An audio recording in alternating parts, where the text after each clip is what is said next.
He used to laugh when I talked about building tech, told me I'd peak as a receptionist. 3 years later, his startup couldn't fix a core system failure, and guess whose name was on the patent they needed to survive? Yeah, mine.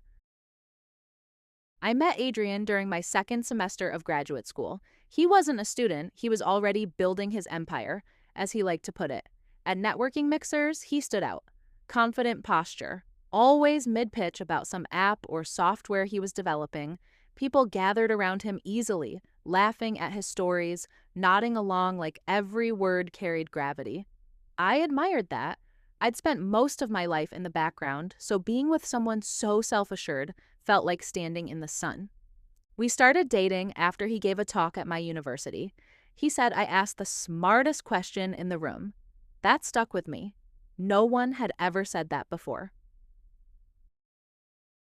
My name's Leah. I was 26 then, finishing up a master's in human computer interaction.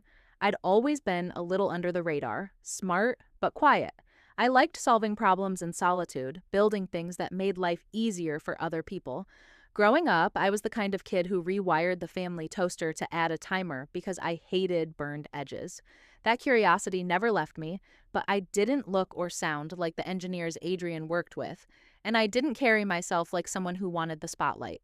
At first, he seemed to like that, said I was refreshing and soft in a good way. I thought that meant he respected me. When I told him I was interested in product design and possibly founding something of my own someday, he nodded. That's cute. You'd probably be great in a UX role. People skills, soft edges, good intuition. I thought it was a compliment. I told myself not to overthink it. But small comments kept coming, subtle, shrugged off as jokes. Don't worry about the algorithm side, just stick to the visuals. You don't strike me as the technical type, babe. You're like emotionally intelligent. That's rare. He had a way of saying things that felt warm on the surface but carried a quiet weight underneath. At dinner parties, he'd introduce me as someone who was good at organizing stuff or really sweet with people. It started to sound like I was his office assistant, not his partner.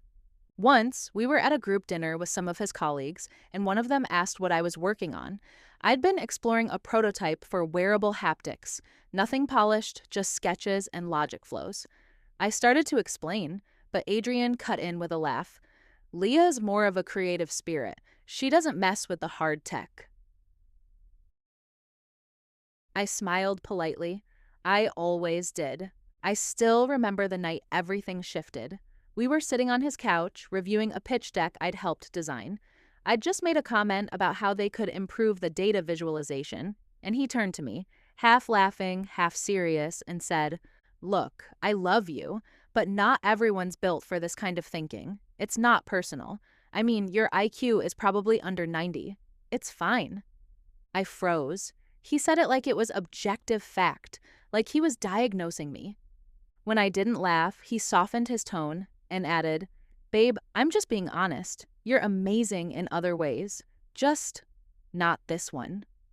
That moment etched itself into my memory, not because it hurt the most, but because it sounded so rational, so convincing, like maybe I was delusional for thinking I could ever do something more. Afterward, I spent weeks questioning myself. I stopped bringing up technical ideas, stopped asking questions in class, stopped believing I was smart. And the worst part, I stayed.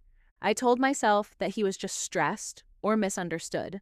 I told myself that love meant compromise, that if I just waited long enough, he'd see my worth again. But now I know what that was. It wasn't love. It was intellectual control wrapped in charm. And I was disappearing, one compliment at a time. It didn't happen all at once. Adrian didn't storm in and tear me down. He made me second-guess myself slowly, sentence by sentence, over months. That's what made it so insidious. By the time I realized I was doubting my own memory, I couldn't even tell where my thoughts ended and his voice began. He never raised his voice. He never cursed. But he had this calm, almost academic way of telling me I was wrong about everything. I'd show him early mock ups I was working on for class or side projects, and he'd tilt his head like he was trying to be gentle. "You're missing the bigger picture, Leah," he'd say. "It's not your fault. You just don't think like that." He said it so kindly that I started saying thank you. If I questioned something he said, he'd joke that I was being overly sensitive or getting emotional again.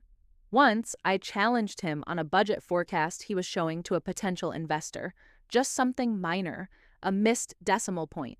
And he laughed and said, "Sweetheart, I think this is a little outside your lane." When I looked confused, he kissed my forehead and said, "Stick to your strengths, okay?" And I did, for too long. I stopped pushing back. I let him explain things to me that I already knew. I played dumb because it was easier than hearing how defensive I'd become when I disagreed.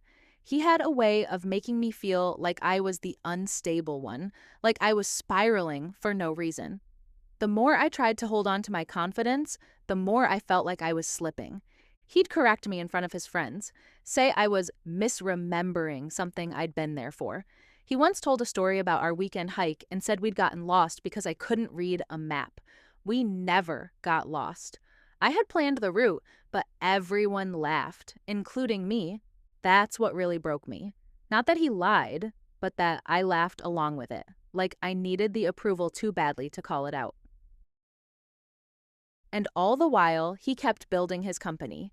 It was in stealth mode back then. Just a few angel investors, some ideas on a whiteboard, and long nights full of Red Bull and pitch rehearsals. I helped him in every way I could. I formatted his decks, designed early wireframes, stayed up until 2 a.m., reviewing investor reports for spelling errors. Not once did my name appear on anything. He told me I wasn't technical enough to be a co-founder, that the work I did wasn't strategic, that I was better in a support role. I believed him. He even started comparing me to his female colleagues, tech leads, product managers. "You know, if you were more like Sabrina, you could probably get into that kind of position someday. She's got the brain for this." I smiled. I took it as a challenge. I even asked Sabrina to get coffee with me to talk about how she broke into the field. She was lovely. She told me I was more than qualified, just underexposed. "You just need to build something and protect it. File it. That's how you prove it." I went home that night and cried. Not because she was wrong, but because someone finally saw what I knew I had, deep down, and I couldn't figure out why Adrian never did. One night, after a small fight, he told me I was fragile, like glass, beautiful but breakable. It was meant to sound poetic. He said it while tucking a piece of hair behind my ear, but all I could think was, maybe I'm only fragile because I keep bending around you. And still, I stayed.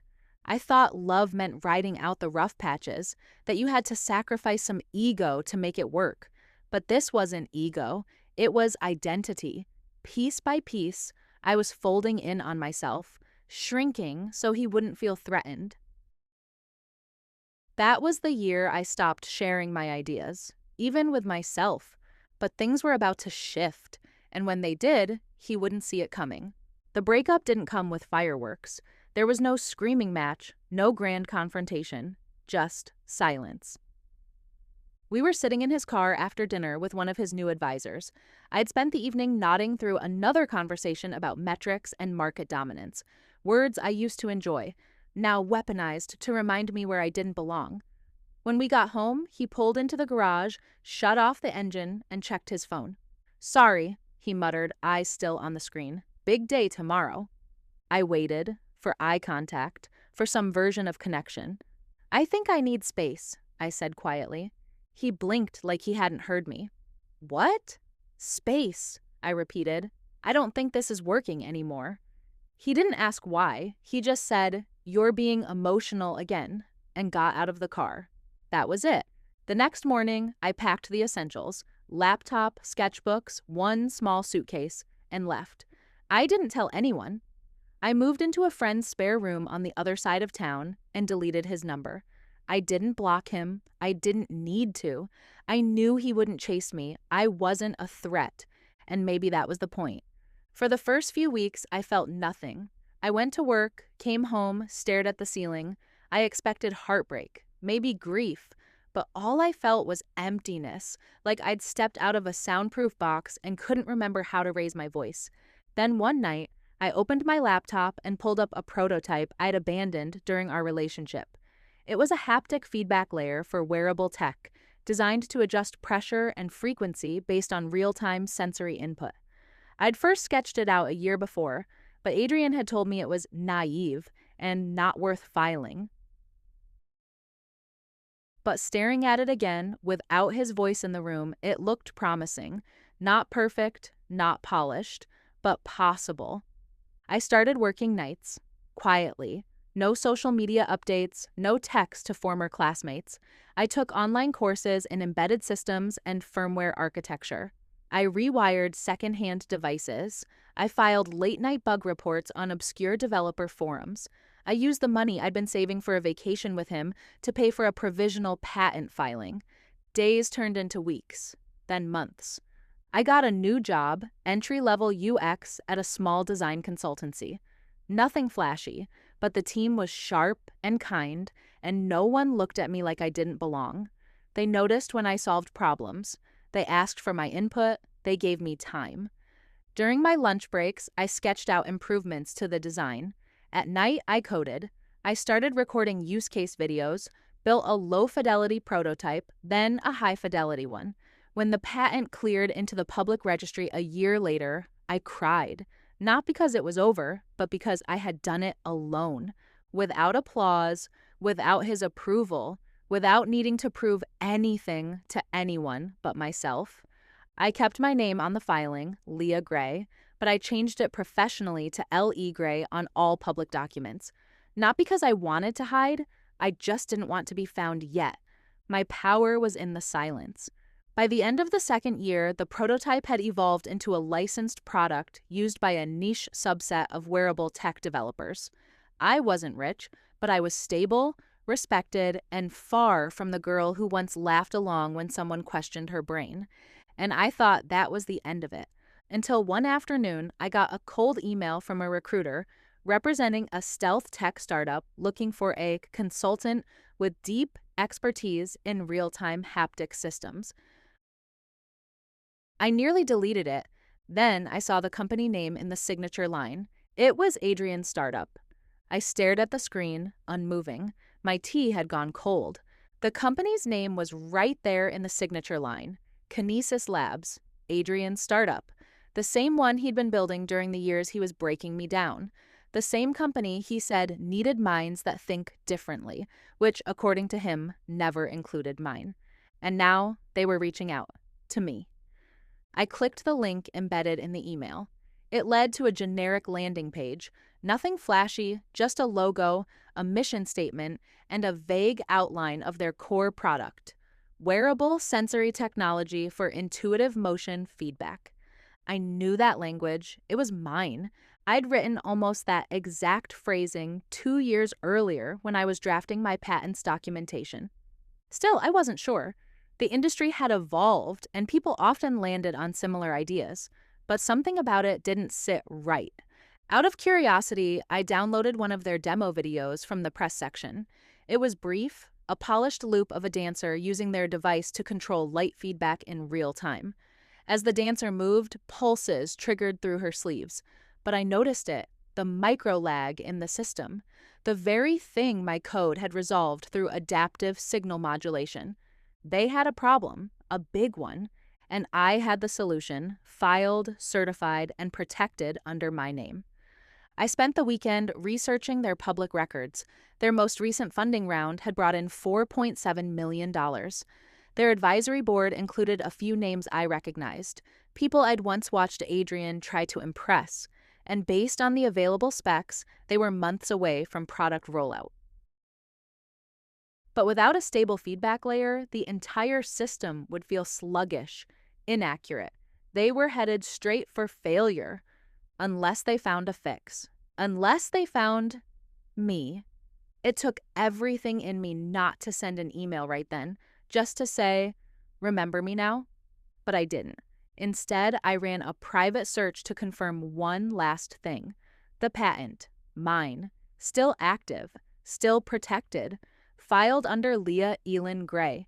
He wouldn't have recognized the initials, and clearly neither had the recruiter. I called my attorney Monday morning, just to be sure. She confirmed what I already knew. They were skating dangerously close to infringement, but it was up to me whether I wanted to initiate contact or wait. I think you should talk to them, she said.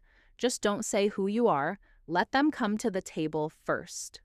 I agreed, but not out of pettiness, not out of spite, out of principle, because Adrian had spent years convincing me I didn't belong in the rooms he was in, that I wasn't smart enough, strategic enough, essential enough to matter. Now here I was, quiet, composed, and holding the exact leverage his company desperately needed. I replied to the recruiter with 3 words, I'm available. When? The recruiter responded within hours. Her tone was urgent but polite, asked for a quick call to discuss timelines and expectations. We scheduled it for the next morning. I wore a plain black sweater, no makeup, just a notebook and a quiet resolve. She gave me the rundown. The startup was moving toward a commercial rollout in 6 months, but had hit a persistent latency issue in their wearable system. Their internal team had tried multiple solutions, none successful. They were looking for someone with unconventional firmware experience and deep intuition in haptic systems. That was the word she used, intuition. I smiled to myself. We found your name through your patent work, she said casually. The CTO came across it during a white paper review and asked us to reach out. Said your design mirrors what they've been trying to build. I leaned forward. Did he mention my name? She checked her notes. Not specifically, just your tech. Of course, he didn't know, not yet. She gave me a list of expectations. Short-term consulting, remote at first, possibly in person later. The team's really excited, she said. Would you be open to meeting with the founders sometime this week? I'd like that, I replied. We set a time for Thursday afternoon at their office downtown. I ended the call and sat back, staring at the wall for a long while. There are moments in life when you realize the weight of your own silence, the power in not reacting, not defending, not rushing to prove yourself, just waiting, building, preparing. I didn't tell anyone what was happening. No friends, no coworkers, no look at this Instagram post. I just pulled out my original patent documentation and reread every page. I reviewed their public demos again, matched timestamps with data latency in milliseconds, ran rough calculations, and created a short slide deck that explained exactly how to fix their system using my tech. On Thursday, I wore a charcoal blazer, navy trousers, and simple flats. No earrings, no jewelry, just clean lines and clarity. Their office was what I expected. Open layout, glass walls, soft focus motivational quotes framed on neutral-toned backgrounds. A receptionist checked me in and offered me oat milk coffee. I declined. The recruiter met me in the hallway, nervous but trying to hide it. They're in the conference room, she said. Just go on in. You're the last meeting of the day. I nodded. I walked in calmly. There were 3 men at the table. I knew 2 by face, 1 by name, and then, at the far end, Adrian. He looked up, saw me, and blinked like he didn't quite understand what he was seeing.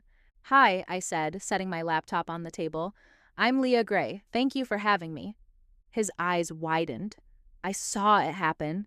The moment the puzzle pieces started clicking, the shift from recognition to discomfort to disbelief. He tried to play it cool.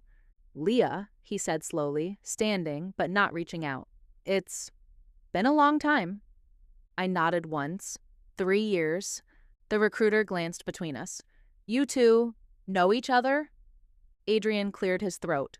We used to date a while back. Oh, she said awkwardly. Small world. I didn't waste time. I clicked into my slide deck. No chit-chat, no gloating. Before we begin, I said calmly, I want to be clear. My patented system already resolves the issues your team is facing. It's a live, protected solution that falls within U.S. patent number 728134-G, filed under my name in 2023. Silence. I turned to Adrian. You once told me I wasn't built for this kind of thinking, that I'd probably peak as a receptionist, but today, you're here because your company can't move forward without my code. He opened his mouth, closed it again. This is not personal, I added. It's a licensing negotiation. I passed a printed copy of the patent summary across the table. Shall we begin? Adrian didn't say much after that. He kept adjusting his posture, shifting in his seat like his spine couldn't decide whether to collapse or stand tall. I watched it all in silence. The discomfort, the slow realization that the version of me he remembered was gone. She had vanished the day I stopped trying to be small. The other two founders, to their credit, recovered quickly. One leaned forward and said, Ms. Gray, we'd love to hear more about your framework, especially the adaptive compression protocols mentioned in your documentation. I nodded. Of course. I launched into the technical section of my presentation, not overly detailed, but just enough to make it clear. I wasn't just the holder of a patent. I understood every layer of the tech, from logic gates to tactile output, from firmware timing to physical wearability. I didn't stumble once. They asked questions. I answered them cleanly. I noticed Adrian kept glancing down at the printout in front of him, his thumb absently tracing the patent number like he could will it to change. At one point, he tried to chime in. So, Leah, this is impressive. You've clearly built something strong, and I think we'd be open to... I held up a hand, just slightly, not rude, just deliberate. I'd prefer to be addressed as Ms. Gray in this meeting. He blinked. Right, of course. I wasn't trying to humiliate him. That wasn't the point. The real satisfaction came from the fact that I didn't need to. He was already unraveling. I laid out licensing options, 1-year non-exclusive, 5-year partial rights with royalties, or a full strategic partnership, with my firm holding 12% equity and IP enforcement rights. They didn't answer right away. They weren't expecting it to be that clean, that professional, that final. I closed my laptop slowly. Take your time, I said. I'll have my legal team follow up by end of day. Then I stood. Adrian rose with me. The other two stayed seated. He followed me out into the hallway, waiting until the door closed behind us before he spoke. Leah, wait. I turned slowly. His voice dropped an octave, gentler, more familiar. I didn't know about your work or the patent. I swear, if I'd known it was yours, I never would have... I smiled, just a little. You didn't know because you never looked. He swallowed. You're not the same. No, I agreed. I'm not. He looked like he wanted to say something else, something kind, something redemptive, but I could tell it wasn't for me. It was for himself, to make peace with the story he'd always told, that I was never competition. And now I was the condition for his company's survival. I'm proud of you, he said softly, but I didn't need that anymore. His pride was no longer currency I traded in. I walked out. The deal went through 2 weeks later. We signed the 5-year licensing agreement. I didn't push for equity, let him keep his precious cap table clean. But the royalty terms, they weren't light. Every quarter, a percentage of his company's revenue would be wired into my firm's account. He didn't call again, didn't email, didn't fight.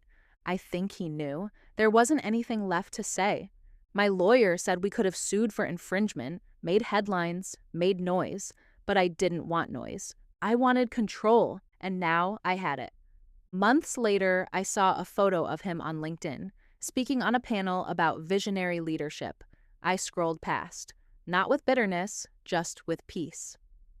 Because here's the thing about being underestimated. When someone spends years telling you what you can't do, and you start to believe them, the quietest act of rebellion is doing it anyway.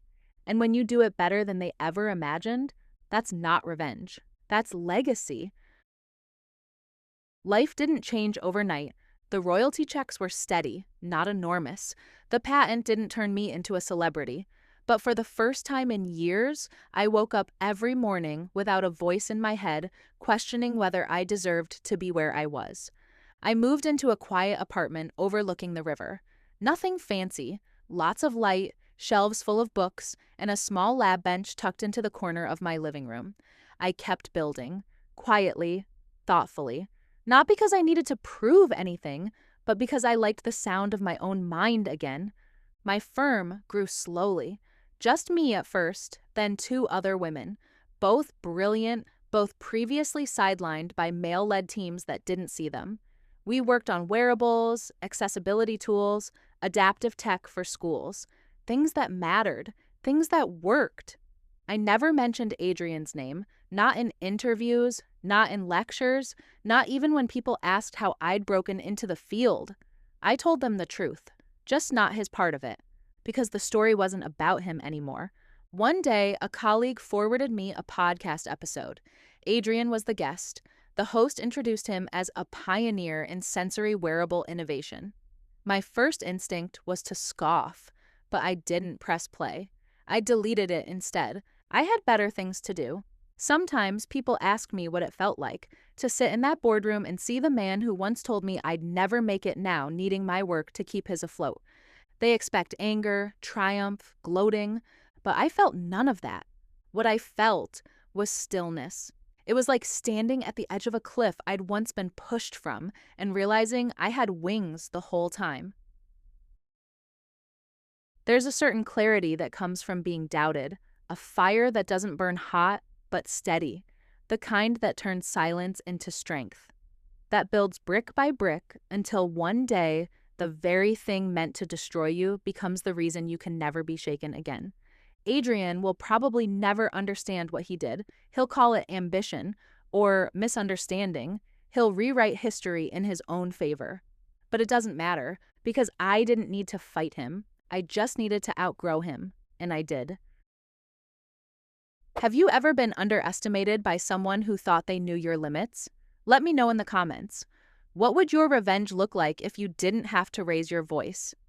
And if this story made you feel something, share it with someone who needs the reminder your silence doesn't mean weakness. Sometimes it means you're working.